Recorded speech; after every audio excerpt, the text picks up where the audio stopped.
Get NFL Sunday Ticket at its lowest price ever and watch every game every Sunday. Take your NFL experience to even greater heights with NFL Sunday Ticket Deluxe, which gives you Red Zone, bringing you the final yards from around the league along with minute-to-minute NFL fantasy updates. Call us at 601-8992 to sign up today.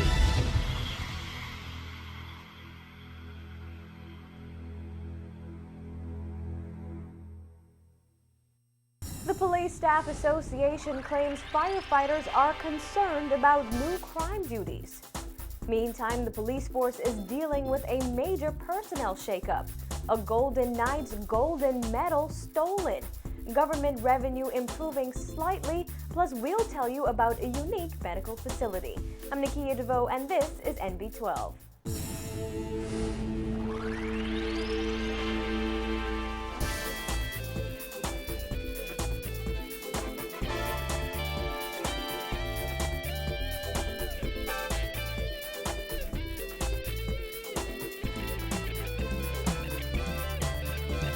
Good evening, everyone. Thanks for joining us here at Cable 12 Studios. Here are the stories coming out of the NB12 newsroom.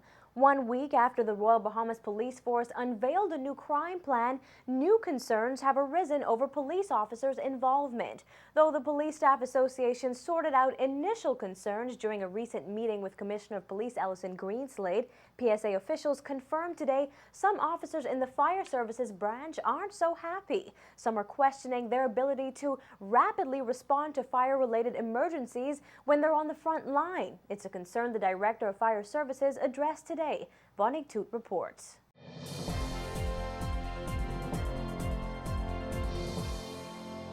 The fire chief is defending his department's involvement in a new crime initiative amid concerns over fire officials' ability to fight both fires and crimes. We have rendered some support to officers there, but however, the 24-hour services by the fire services is ongoing.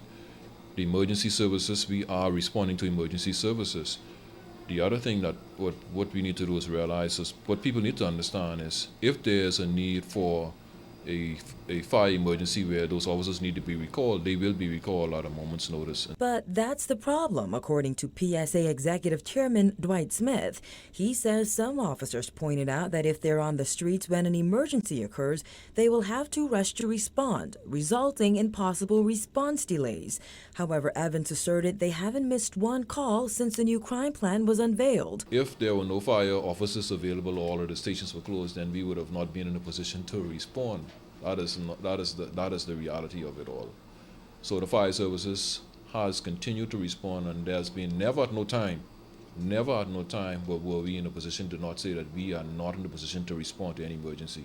Prompted by a dramatic increase in murders over a 2-week period, National Security Minister Dr. Bernard Nottage announced last Friday that all officers on New Providence would be placed on 12-hour work shifts, and officers in various divisions would be deployed to the front line. Evans suggested the 100-plus officers assigned to the New Providence Fire Services branch would continue to lend whatever assistance is needed to bring this country's crime problem under control. We are trained police officers within the fire services, and all areas of the police force has had to provide some support assistance. Officials from the Police Staff Association say they plan to make the rounds at various fire stations here on New Providence to hear officers' concerns. Reporting for NB12, I'm Vonnie Toot. Meantime, 8 senior police officers will soon be heading new command posts after a shuffle within the Royal Bahamas Police Force. It's apparently all a part of Commissioner Ellison Greenslade's enhanced crime-fighting strategy. Paige McCartney has more details. NB12 understands that beginning September 16th, Superintendent Clayton Fernander, who was wounded back in April, will be transferred from his current post as head of the Southeastern Division to the Office of the Police Commissioner. As a result, Superintendent Ashton Greenslade, who currently heads the Central Division, will replace Fernander at the Southern Division.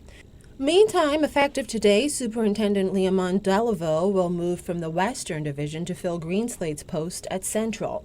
Superintendent Alan Emanuel, who currently heads the Carmichael Division, will be reassigned to the Western Division, and former head of the Canteen and Mess Hall Superintendent Mary Mitchell has taken responsibility for the Carmichael Division as of September 10th. We understand Superintendent Kent Strawn has already been reassigned from his post as head of the Traffic Division and is currently serving as head of the Firearms Tracing and Investigation Unit. Changes within that unit have been foreshadowed by National Security Minister Dr. Bernard Nottage last week. He revealed their intent to double the manpower within that critical unit, adding weapons experts and sharpshooters in response to an escalation in gun crime. We're told Assistant Superintendent Craig Stubbs will now take over for Strawn at Traffic. The Tourism Policing Unit will also have a new head. Assistant Superintendent of Police Gregory Johnson, who was formerly assigned to the Police Tribunal, now heads that unit. Former head of the Tourism Policing Unit, ASP Ernest Hanna, has moved to Fire Services this week. The commanders of the two Family Island divisions will switch places. ASP Dennis Brown, who was the officer in charge of the Inagua division, will head the Berry Island division effective September 30th. And ASP Gregory Johnson, who still heads the Berry Island division, will head the Inagua division effective October 7th. Last week, Nottage announced that all police officers on New Providence would be placed immediately on 12-hour work shifts effective last Saturday. Additionally, he said 150 Defense Force Marines would be deployed to assist in the crime fight. For MB12, I'm Paige McCartney. Well, get this, another Bahamian Olympian's medal has been stolen. Demetrius Pinder, the quarter miler who was part of the gold medal winning 2012 London Olympic 4x400 meter relay team, reported his gold medal stolen from his vehicle in Florida earlier this week.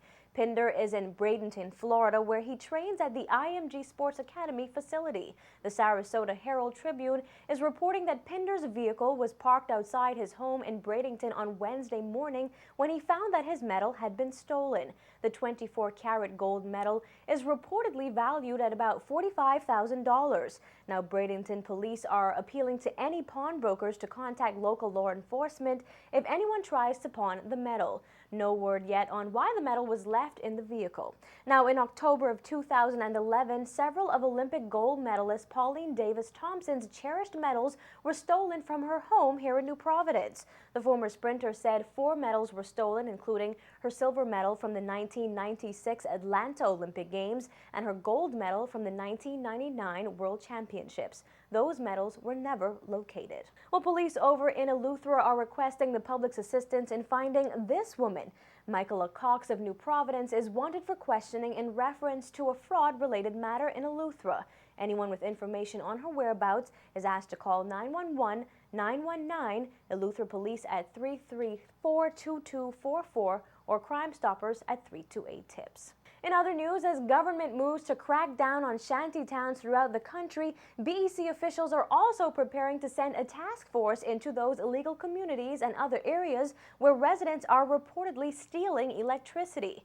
BEC's chairman says, while you'd be surprised to know who else is managing to keep their lights on without paying the cash-strapped corporation, it's common in shanty towns. We see a lot of it in those communities too, where we have foreign residents. When I say foreign, I'm talking about our brothers and sisters from down south, where communities are hooked up, where one person would have a meter from BEC, and there's one person would be paying their bill, and then we find that they will then make some changes to BEC box and hook up all their neighbors and friends and bypass BEC meter.